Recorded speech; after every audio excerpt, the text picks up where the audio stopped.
Welcome to the video. I'm learning how to skateboard, and I'm really bad at it. But with terrible skills, we learn new skills. I'm really bad at balancing on this longboard. You couldn't put a penny board in front of me. I might die. Why is this so high? Oh my gosh. There we go. Now, I do have to say, it's been a great night. It's about 12:51, well 12:30 give or take in the morning right now. I don't have to go into work tomorrow until 11 a.m. and it is a beauty. Now, I've got some other videos on the ropes. I just did some research tonight on electric, hybrid, and manual powered means of transportation to exclude the longboard that I have, because as you can see, while it is a skill that I'm very excited to learn, I'm also really bad at it. And I want something that I'm able to take long distances for the best price. So I started researching, and you'll see those videos somewhere else. But I really wanted to talk to you today about peace, about critical thinking and trying to problem solve your way through things. Because I feel like there is a really bad problem in this world right now. There are so many people that have no concept or no idea, no figment of imagination on how to fix a problem. If they're at work, they know their job title, they know their job requirements and qualifications, but they don't go above and beyond. And that's something in our millennial Gen Z culture that is so ingrained in a bad way. Let's not have the boomers tell us that we suck at our jobs, because inevitably we are better than them with terms of technology, electronics, all of it. We're killer at it. We are problem solvers. And as generations go on, you're going to see an influx in IQ and problem solving skills, because if I hand a 6-year-old right now an iPad, he'll be able to install every app on the Play Store that's free and take his mom's credit card and put it into the system. Give that same tablet to a 65-year-old retiree that just got it for their birthday for no reason because they like Candy Crush and they like reading a handful of books, but they never use their iPad because they like reading books and not off their iPad. Do you see what my point is? Is that you can extrapolate to 40-year-olds as well. Is that our generation is the future. I mean, it literally and figuratively is. Don't get me wrong, you cannot put down people who have been in the work industry for 50, 60 years. They know their jobs well. And they probably know their softwares and technology very well. But we were raised in it. They still remember a time where they had like computers the size of your entire body. They lived in a time where you only had wired telephones. Now we have mobile cell phones. And that doesn't just mean innovation. That means that we have more computer capacity at our fingertips. And we have ChatGPT to cheat on our tests for us. And that begs the question, how are you going to be different than everyone else that's around you? Let's say 100 people apply for a job and you discover ChatGPT. So your resume's a little spiced up now. Guess what? Everyone else is doing it. So you need to have a human aspect, a creative aspect, a problem-solving aspect. What can you do that AI cannot? And you may be asking yourself, oh, come on, let's be real. What's AI got to do with this? Here's the thing. My job as registration and financial counseling at my job right now in my career is something that could be automated. Now, would someone be excited to do what I do? No. However, you self-checkout at the grocery aisle. You go to Walmart and you check out your own groceries and pay your bill. And then maybe you show the receipt to the guy in the front. You could be scumming off Walmart, but guess what? They have security cameras. They gonna get you. All right? They get you eventually. They actually hold off until you steal around north of $1,000, and then that's when they charge you because it's a felony. Just keep that in mind if you ever think about shoplifting from Walmart just because you think you're slick. Nobody. They will get you. They will get you bad. Be smart. Don't be stupid. I know you're young or whatever, but yeah, you'll learn the hard way. Don't do that. Now, let me think here. I'm trying to think. Now, what I was trying to get at. Sorry, it's really late at night and I'm just kind of vibing, you know? I'm a little bit chill right now.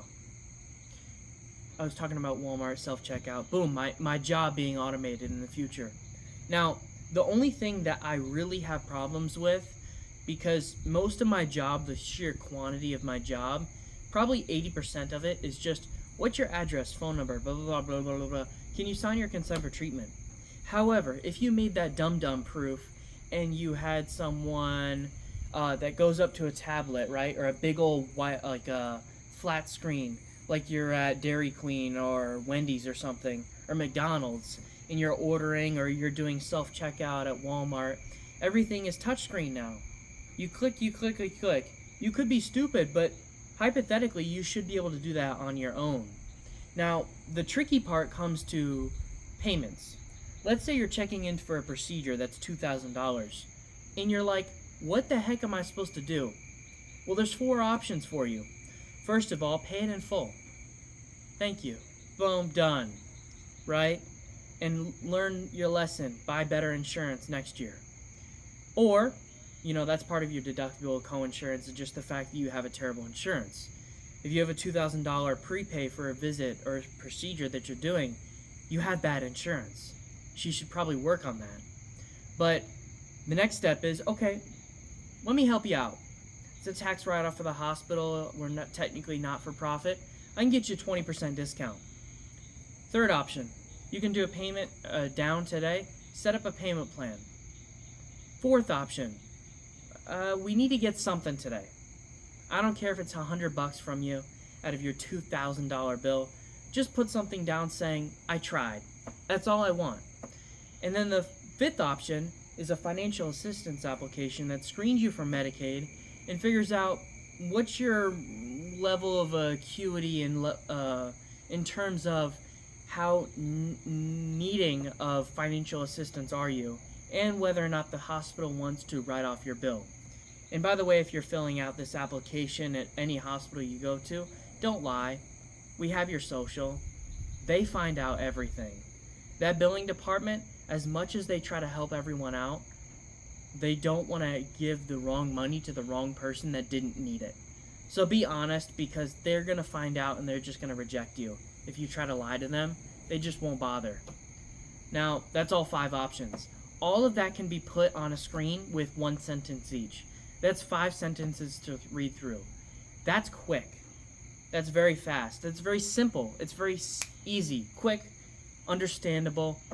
A lot of people have a lot of questions, but if you remove the capacity or the opportunity to ask questions, people start to figure stuff out real quick. And that's all about problem solving from the customer side. It's not as easy.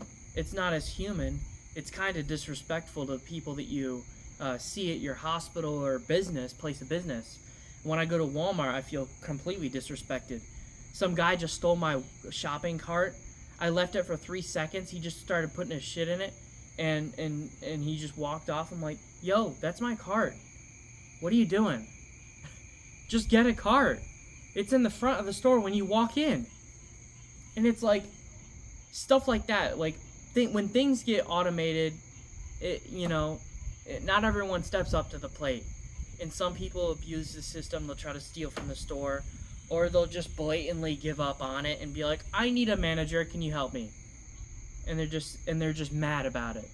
Fair enough. My parents are a little bit like that. I get it. When you go to shop at Home Depot and you just put all your stuff on your cart yourself, and now you want me to pay and scan all these items myself, what are y'all doing here? Who's getting paid? Also, Can I get a job application? Because y'all ain't doing nothing. But my point is with this whole problem solving thing is that, you've got to step up to the plate. You've got to compete with AI. You've got to compete with these automated self-checkout systems. You've got to compete with the fact that they just don't care. They don't want to hire you. You're an idiot. You don't know how to problem solve. You can barely think for yourself, let alone live up to the job description that you were expressively told and taught and trained on, Now, it's not to say that, you should be slaving away at your job and doing the 150% effort because I believe in this company. No, nothing like that. But I do think that you need to give 101%. You need to actually put in a little bit of work, right? First of all, for your own well-being. If I go home at the end of the day thinking, I just didn't care about the job I did today. I know I do it 40 hours a week, but I just don't care. I get the paycheck. You are going to feel empty in life and feel disgusted with yourself. Not only because you are at a terrible job that doesn't pay you enough for the work that you do, but now you feel guilty of yourself because even at the BS job that you have, you still suck at it. So, the only example I have is work because that's the only thing I do, but you can apply that to all things. Take, for example, people without financial advice. They didn't have a dad or mom when they grew up, and the person in their life that should have taught them financial advice, such as getting credit cards and using them efficiently to get a higher credit score, no one seems to understand how important that is. I've got 4 credit cards. I don't use any of them. I use them for gas, I use them for groceries, I use them for big purchases, but at the end of the day, I pay it off in full. We're good to go. Alright? I funnel all my money through credit cards because you get an extra month of saving your money. That's kind of important. That's kind of good. So, in the future, if you're like, let me put on my debit card, which is completely unsecure, and when someone takes my money out of my debit card, like at the gas station and scans my info, it's gone. Your money is gone. The whole point of a credit card is that it's not your money yet. It's their money. It's Discover's money, or Freedom Unlimited, Chase Freedom Unlimited. So they're gonna fight for their money. You're gonna try to call somebody, but you don't care. They don't care. It's your money, you lost it, you're an idiot. I don't know where you spent it at. Credit card, oh, that wasn't your purchase? Okay, we have insurance from the government. Good to go. You can dispute the charge, and as long as you can back it up, you're good. Don't try to spoof the credit card companies, they'll get you. Okay? That is fascinating. It really is.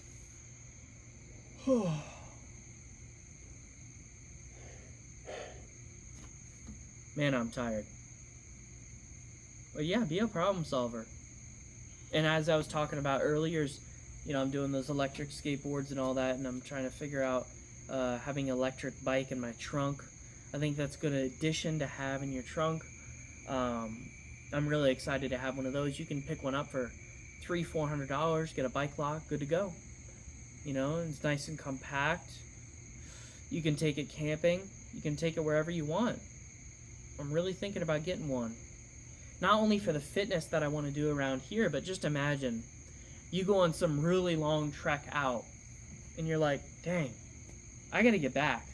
Let me turn on turbo electric mode. And you start zooming back to your house. But you gotta get home really quick. That's fun. That's really fun. I'd really like to do that. I'd have to do my research first. Tons of research. You gotta get one that's good. And a removable battery that you're able to take in your house and recharge and then also replace at some point is pretty invaluable. I think that's really important. Something waterproof. I just realized I'm making a habit of coming out here to talk to you.